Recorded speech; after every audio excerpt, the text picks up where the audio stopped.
time to break down the tape and take a look at things a little more in depth. If you had to find some key factors, what do you think some key points were as far as what led to the loss? I wish it was that easy, Cameron, honestly. We obviously, we felt we had prepared properly.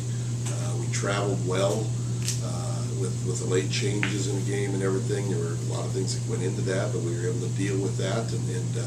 I thought we were very prepared for Saturday, and then we come out and just lay an egg, basically. I mean, it was, I think I've said it, maybe the most disappointing performance in the 5 years that I've been head coach here at Humboldt State. And so what good teams do is they get up off the carpet and respond in a positive way, and I'm confident that this will do that. But you know, what happened Saturday, why it went the way it did, again, the Central grabbed momentum, and we were never able to kind of get over that hump. We had them 10-0 at halftime, and with a possession that with the last 2 minutes of the half got down inside the 10-yard line. And we score there, it's 10-7 with us having momentum going into the locker room. And not only do we not get the ball into the end zone, we have some breakdowns there, but then in the field goal situation, we get that blocked. And so it was kind of deflating, I think, as we went into halftime, instead of having that momentum, that lift that points would have provided. Then we got the ball coming out to start the second half. We go right down to the field. We're moving very, very efficiently, and we get down again into the red zone, sputter a little bit, and get 3 instead of 7. And even with that, we're still down 10-3. Defense goes out, defense gets them in a punt situation, and then we give up the fake punt. And that's when the snowball effect kind of took over. But again, as poorly as we had played up through the first half and into that third quarter, we're still down just 7 and had chances. But give credit to Central Washington. They obviously were a very determined football team on that day, and we did not respond when we needed to. And as a result, we have a very disappointing loss. And now, as I've told our players, that one loss will not be define our season, but certainly the way we respond to it will. And our job now is to get ourselves back playing the type of football we know we're capable of. Given the way that the score was, are there any areas of major concern that you see for you guys? You don't get a touchdown and things like that. Do you have any big concerns with the way that game went? Well, our play to special teams was just far below the standard that we expect. We gave up a punt return for a touchdown. Thankfully, that was called back with a penalty. We had a blocked field goal followed by a personal foul. We gave up a fake punt. They averaged 28 yards on kickoff return. We averaged 15. It's just, you don't win football games. And we had a fumble on a punt return. Okay, all in the kicking game, and you don't win big games against quality opponents when you make those type of mistakes in the critical kicking game phase. Offensively, we moved the ball well. Our numbers, our completion percentage, we did not turn the ball over on offense, but we just failed to make plays. And you have to do that in big games from an offensive standpoint. You have to make the catch. You have to have the big runs. You have to, when balls are a jump ball type situation, you have to be the one that comes down with it. We were never able to do that. Our defense did keep us in the game. It was just 10 points at halftime and 7 points into the second half, and that's when your offense needs to respond and reward that defense a little bit by making the plays that put points on the board that bring that thing back to even. We were not able to do that. So for the first time this year, that this was an offense that had been averaging over 40 points a game, and again, we did not execute our plan. We did not make the plays that we had made in the first 4 weeks, and obviously we've looked at that now as a coaching staff, and if there are changes to be made schematically or personnel wise, you look at everything when a game like that plays out. But we'll be fine. We'll bounce back, and there's no feeling sorry for the Jacks. We have got to get ready for a very good Western Oregon football team who's going to come to the Redwood Bowl on Saturday with as much determination and with something to prove, much like Central Washington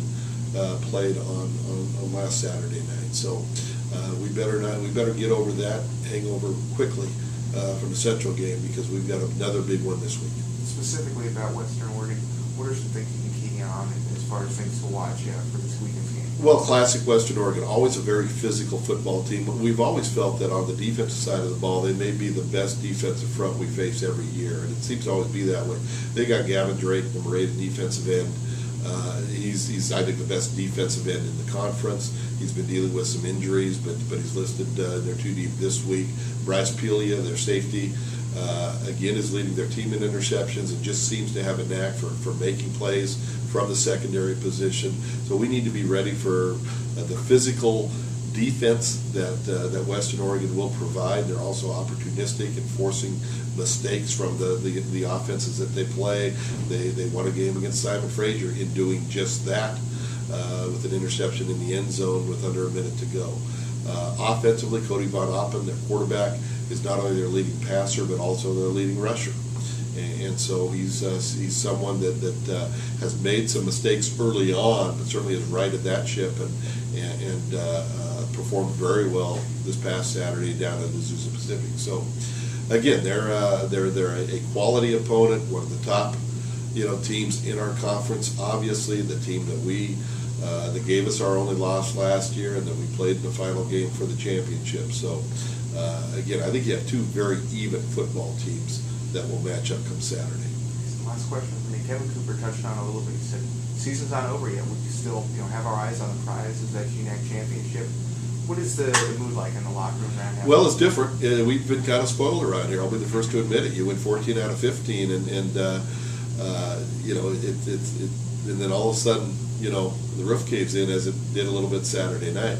Again, it's going to be a test for our football team, just like last year when we lost at Western Oregon. Okay, how are we going to respond? The same questions were being asked, and obviously that team responded the right way, a very positive way, and bowed their neck a little bit and said, okay, this isn't going to happen again. Let's hope that this 2012 team, which is a different football team, we've talked about that, but let's hope that the response is the same that we saw back in 2011. Let's bow our neck. Let's get a little bit more determined. Let's realize that come Tuesday, Wednesday, Thursday, our 3 practice days during the week, we've got to make absolutely certain that we are getting everything done that we need to get done. And that come Saturday, we're preparing ourselves, giving great respect to our opponent, but having great confidence in ourselves as a football team, whether it be on offense, defense, or in the kicking game, that we're going to be able to do the things and make the plays that good teams must do to be successful. We've shown that we can be that football team. We need to be that type of team come Saturday. Coach, I'll ask you the same question I asked Kevin, and I know you said you can't narrow it down to one thing, but do you think the Jacks were overconfident Saturday night or weren't ready to go? I don't like the term overconfidence, but I think there was a little bit of cockiness that when you take a punch to the mouth, as we did on Saturday, that you lose that cockiness quickly. And again, it had been a pretty easy ride, for a long time with this football team, and I think we ran into a football team in Central Washington, JB, that just was very determined. They played like they had something taken from them, and I think you and I have talked about that, and we need to remember, being in that position and how determined we've been when we've been that team trying to get to get back, get to a certain level, and so it'd be easy to say that we got beat. We got beat because we didn't play well. We got beat because our opponent did. Whether it was, we were overconfident or cocky or they had more determination. I don't know. It's a game, and on that particular night, we weren't at our best. They played very well, and we got beat. It's that simple. I've been covering you in the Jacks for 5 years now. You've been a head coach for 20 years, and as we all know, losses are part of the game. I know you don't like them, and you've become accustomed to winning a lot of them. You seem a little more irked by this loss than the rest of them. Why do you think that's the case? In this game, you're going to get beat, and I can accept that. But playing the way we did, as poorly as we did in the kicking game, on offense, not executing the plan, giving up a fake punt, a punt return, fumbling in the kicking game, and then not executing like we know we can. Being held to 3 points on the offensive side. This is a team, again, that has been averaging 42 points a game. First time in 5 years that our offense has been held, without a touchdown. So I was just so doggone disappointed with the way we played, and again, I've believe me, not a lot of sleep the last few nights trying to think why that happened. And I have been coaching a long time, but I haven't had many performances where you're border on being embarrassed, quite frankly. This was a big game in a big atmosphere against a quality opponent, and we came out and we just didn't get it done. And so very disappointed, because I know we are so much better, and I expect better. I have high standards for our coaching staff, for me, for our team. And Saturday night we were out-coached, outplayed, you name it. And so the responsibility is all mine. And a lot of people pat me on the back when we have these nice streaks and win a lot of games. Well, they should be looking at Coach Smith now and say, hey,